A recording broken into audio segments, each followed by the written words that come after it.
आमच्या भविष्या खातीर ते बलिदान दितात. आम्ही मजेत घरात असतात ते त्रासांची येतात. सीमेर उबे राहून देगीत तुमकां फक्त देशाचीच काळजी. तुमकां आमचा मानाचा मुजरो सलाम फौजी, सलाम फौजी. तुमकां आमचा मानाचा मुजरो सलाम फौजी, सलाम फौजी. जय हिंद व्ह्युअर्स, हांव John Aguiar. Welcome to my show सलाम फौजी. तुमकां खबर आसात, हो show basically is to create an awareness about arm forces and to motivate our young people to join the arm forces. आमी तुमकां वेगवेगळे अधिकारी आर्म फोर्सीचे तुमच्या मुखार हाडटात आनी तुमकां वेगवेगळी म्हायती करून दितात. आर्म फोर्सीस बद्दल तुमकां अवेरनेस करून दितात. इंडियन एअरफोर्स हो एक म्हत्वाचें विंग आसा इन आर्म फोर्सीस आनी the motto is touch the sky with glory. हांव ल्हान आसतना पळयतालो विमानां वयर वतात. When I was in Delhi हांवें 40 vertical roll, Sukhoi 40 vertical roll करता ते पळयले आनी पळोवपाक सुद्दां सकयल्यान पळोवपाक सुद्दां भंय दिसता. आनी तो पायलट इतलो वयर वचून ते कर्तुबां करता. इट इज रियली सामकें डेरींग एक्ट कसो म्हाका दिसलो. आनी आमच्या म्हऱ्यान आज असोच एक young pilot, short service commission, तो यंग पायलट आमच्या मुखार हांगा आसा, आमच्या म्हऱ्यान आसा. तुमचे कडेन तो गोश्टी करतलो. इंडियन एअरफोर्सचो pilot, squadron leader Ivan Rodrigues, retired हालींच जाला. Welcome to our show, Squadron leader Ivan. Thank you so much. It is nice having you on our show. Thank you. बरें दिसलें. आमचे गोंयकार खूब कमी आर्मीन, एअरफोर्सान, नेवीन वयतात. पण जेन्ना वयतात तेन्ना बरें दिसता. आमकां आमचे छाती गर्वान फुलून येतात. We feel very proud about this. आनी please tell us about your life journey and your education.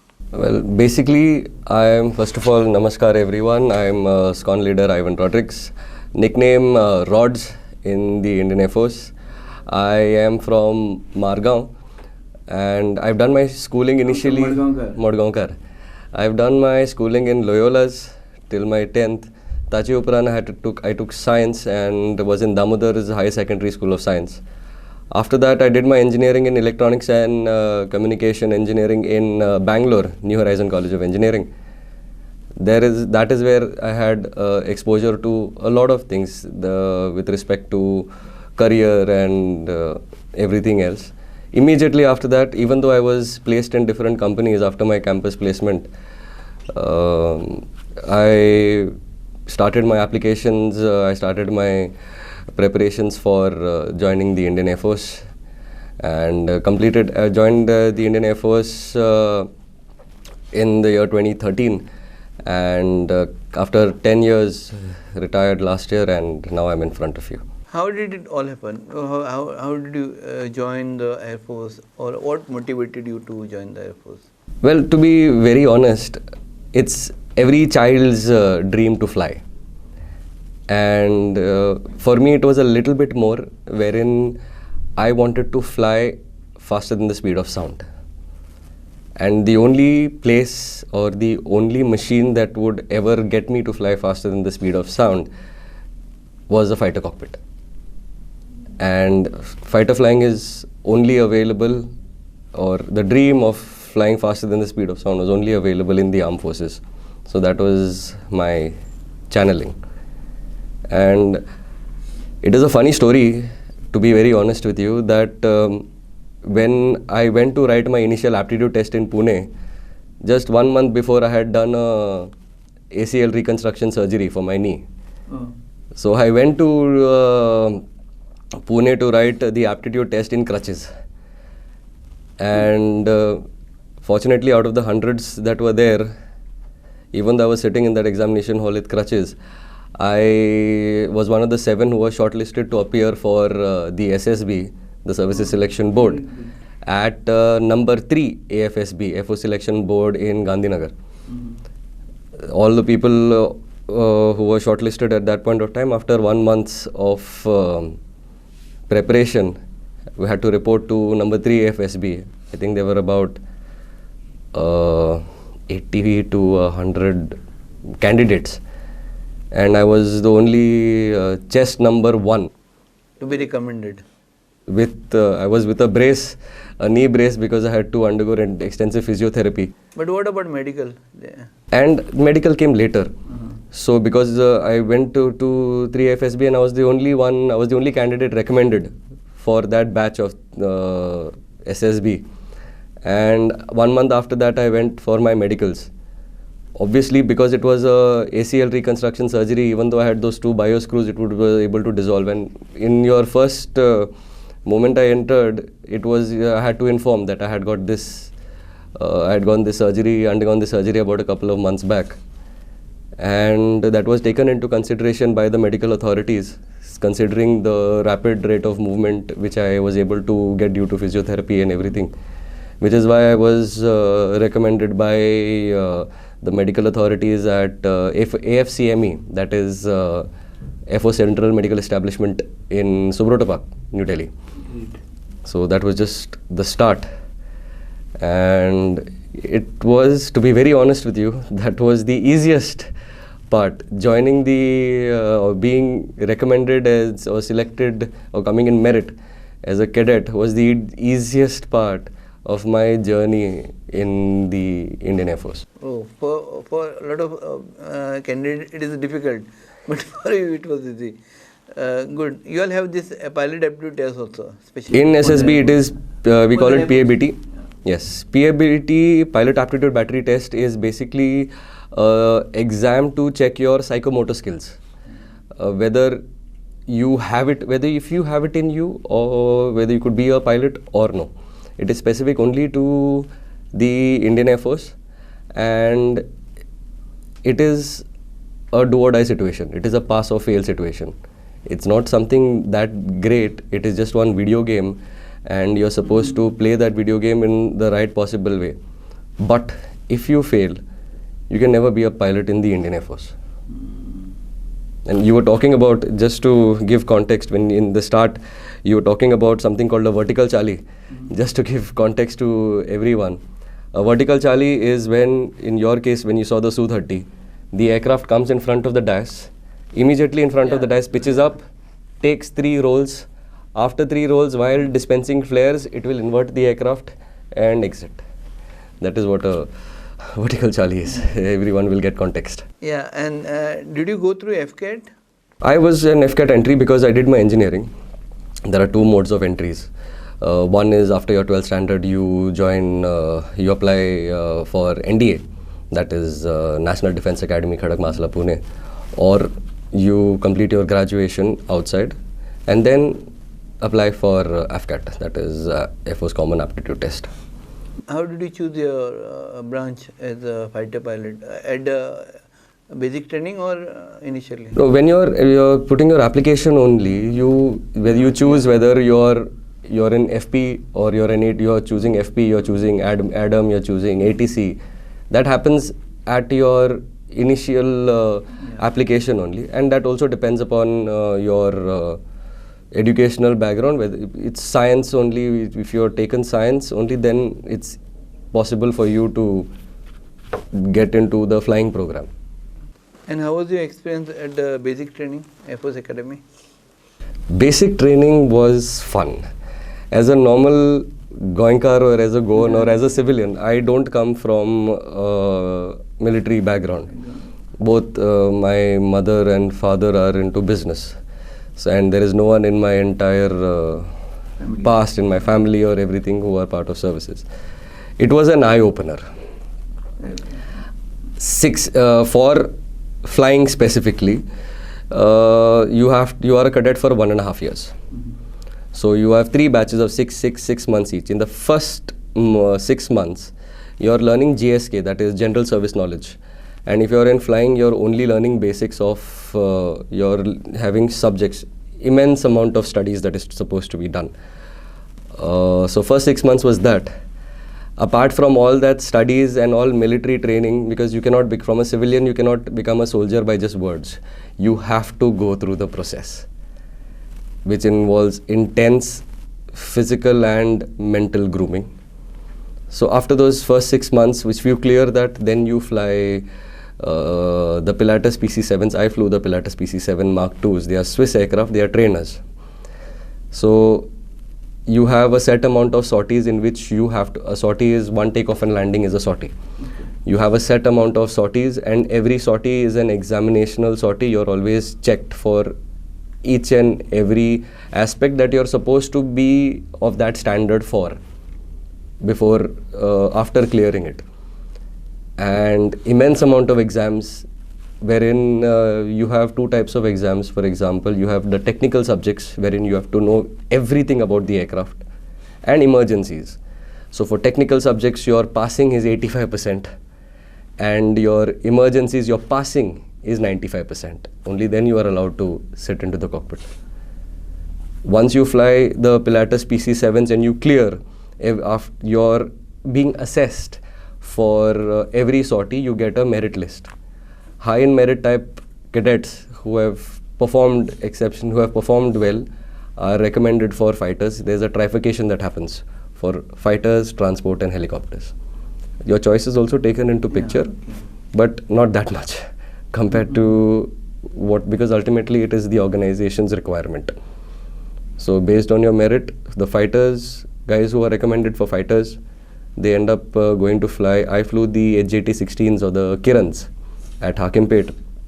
Transport, they go to initially fly Dorniers, and choppers, helicopters, they go to fly Chetak Cheetahs. And there also, once you're there, you've got a set amount of sorties where you have to perform. My first jet engine was HJT-16, that is the Kiran.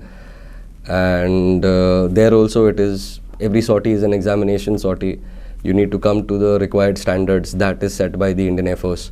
If you're not up to those standards or up to those marks, you're given one chance. If you don't come to those standards, you're just out of line. Hope your height was not a problem for this. Height, it was not a problem because everything, at least in the armed forces as a whole, and for me, I'm speaking specifically of the Indian Air Force. Everything has got a SOP or a standard operating procedure, and everything is written in black and white. My height also, for example, it's not only about the height. We have in our medicals, which we have to do on a very regular basis, and they're very stringent about it. There is a check called an anthropometry check, wherein not only your height, your seating height, your femur height, your tibia height, your arm length, the length, even sometimes the length of your fingers are measured, and you have a specific restriction for every aircraft.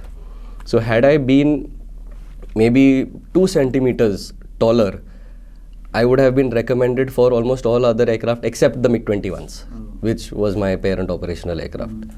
So it was a little uncomfortable, a little bit, but then I was not beyond comfort. And to be very honest, it was, on the contrary, flying the MiG-21s was absolutely amazing, and I would not be more comfortable in any other aircraft, I feel. How is life as a pilot in Indian Air Force? Life as a pilot, you cannot say, I did not go, initially it is a dream to be a pilot, yes. But once you join the Indian Air Force, you are first a soldier, then you are a pilot. Life as a soldier is exhilarating. Had I lived another life, I know that I would want to be a soldier myself, beyond anything else. So once you're a soldier, once you're an officer, you have to have that specific OLQs, officer-like qualities, those traits. That being harnessed, that is being groomed into you, at least in your cadet stage. And being a pilot comes secondary. Of course, you have your wings, you earn your wings, you're a bit more compared to the ground duty officers and all of that. It's a standard fact. But life as a officer, life as a soldier, wearing that uniform, receiving salutes, giving salutes, standing, sitting, eating, drinking, talking, walking. That is uncomparable. Now, women are taken as fighter pilots. Yes. Avni Chaturvedi is very much in the news. What are your views on this? Fun fact is, Avni, squadron leader Avni Chaturvedi, after finishing her Hawk, she was one of the first of three. There was Avni, there was Moana, and the other officer. Avni, squadron leader Avni, was posted to Panthers, that is 23 squadron when I was there. She is around 4 courses junior to me. And she was my junior in 23 in Panthers. And looking at her, not only her, after her you have also squadron leader Shivangi Singh, who is not only the first woman fighter pilot to fly the Rafales in the Indian Air Force. She is also the second woman fighter pilot to fly the Rafales, the Dasu Rafales in the world. Practically speaking, women in the armed forces and fighters, their level of understanding, their level of grasping the hang of the aircraft, the technicalities of the aircraft, their focus and their concentration is brilliant. It is actually really, really amazing. And at some point of time, they being our juniors, they gave us a run for our money also, because they used to be extremely studious, and ground subjects is extremely important. So my views on the same is, yes, it's not because of women empowerment and all, but from what my experience is about women fighter pilots as my juniors, I'm extremely proud of each and every one of them. Life lessons learned in the armed forces? Life lessons learned in the armed forces. Well, to be honest, the armed forces is not a job. It is not a profession. No, how was your life before joining the Air Force? That. And after joining the Air Force? I would have been the complete polar opposite. Before joining the Air Force, life as a Goan was relatively susegad. It was going to college, being with friends, playing sports, and it did not have any purpose. For me at least, it did not have any purpose. It was just like everyday thing. But then when I was in Bangalore, you have those boards, join Indian Army. I remember near Richmond Road, there was one board in Bangalore which said join Indian Army in small. But below that board, you had something written in bold, which I will never forget. It just said in quote, "Do you have it in you?" That was like one tricky question. It's a tricky question. It was a tricky statement, or a question that played into my head at that point of time. Ki yaar, what is this? Do I have it in me to be that? You need to have that hunger. You need to have that hunger, that drive, which is where I developed all of that. And after I joined the armed forces, it took a complete 180-degree turn. Whatever it is that I believed in went out the gutter. I was made into a soldier by my seniors. I am lucky that I have had one of the best commanding officers throughout my tenure, the best flight commanders, the best seniors, who have made me into the man that I am today. Okay, please tell us about Operational Readiness Platform, ORP. Operational Readiness Platform, or ORP, it's a very fun mission. I'm saying it very lightly right now because I've been through all of that. After flying the Hawks, when I went to MiG-21s, one of the main role of the MiG-21 Bison is an interceptor. Like for example, you're playing football. If the attacker is coming from that side, the defender comes and intercepts. So you're basically a defender. So ORP, or Operational Readiness Platform, is a mission where 2 aircraft, in this case let's talk about MiG-21s only, are kept ready at the start of the aircraft, at the start of the runway, with full complement of weapons, that is missiles, guns, completely ready. The job of this aircraft is, at any given point of time, if someone is in adversary is coming from the border, The job of this aircraft is to immediately get airborne. With the pilot immediately gets airborne, then intercepts the enemy aircraft, or in this case when I was there, Pakistani aircraft, before if trying to prevent them from entering our territory, or if they enter our territory, trying to intercept them and avoid them from achieving their goal. So it goes like, ORP goes like this. One pilot is always kept on standby in the aircrew restroom, which we call it the ACRR, which is just around 50 meters away from the blast pen where the aircraft is parked. The beauty of the MiG-21s is that have you heard of this term called scramble? There is a very specific term called scramble, wherein the MiG-21, from the time the mission go is given, the MiG-21 can scramble or get airborne within 5 minutes. 6 5 30, 300 seconds. That's why the MiG-21s are so beautiful, were so beautiful. Now they are being phased out because they had the fastest scramble time in the world. So ORP is what? ORP is the aircrew is kept, or the pilot is there in the restroom with fully padded up with his G suits, with his vest, with his with his gloves. Helmet is there in the aircraft only, and all the documentation or all the things that he has to carry in his thigh pad. The surveillance unit, SU, which does surveillance on the border, picks up one enemy aircraft trying to come inside the Indian airspace.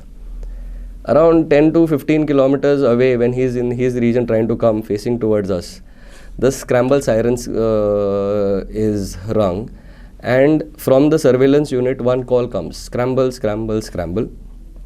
Mission Foxtrot, which is my mission. Runway 23, that's the name of the runway. After takeoff, climb to 3 kilometers, turn on to 270, that is Pakistan, and change over to this channel. Moment I hear this brief, moment the siren hits, my 5 minutes start. I have to run to the aircraft. My batteries and everything is connected. And this was doing exercises? Not exercises, this is live missions. It happens at any point of time, it's just not out in the news. It just happens at almost every given point of time. You run to the aircraft, strap up, put your switches, put everything on, close the canopy, and just take off. Immediately you know that you are getting airborne, turning around. All of this happens in 300 seconds. And once you change over to that channel, you're changing over to your fighter controller, who is guiding you, telling you where the designated bogey is, and helping you intercept him. And this is a single cockpit aircraft, so you don't have a pilot behind. You're the master of your own machine. So whether it is talking to your fighter controller, flying the aircraft, getting your weapon systems ready, getting your radars ready, getting your missiles ready, you have to do everything, plus shoot the aircraft down, plus maintain your systems, and then come back. Also, ORP has got another role as well. For example, there is an instance wherein you have your commercial aircraft, for example, where the commercial aircraft are there in case they are not falling. When you fly any plane going from one place to the other, you follow different routes. So the commercial aircraft, if it is not going on course, if it is going away from their course, fighter pilots or fighter aircrafts are scrambled through ORP. So if the aircraft is going there, we will go and intercept the aircraft, and we will waggle our wings like this, saying that, boss, you're going off wrong track, and we will change on to your universal frequency, that is 1 to 1.5 megahertz, which is universal frequency for transportation. If they don't listen, we will come again, we will show all our weapons to him like that, saying that if you don't comply, we will use weapons. And then once he complies, we will get him back to aircraft. We will get him back and help him land at the respective base. That is ORP. How do the youngsters prepare themselves to join the armed forces as officers? For Goenka.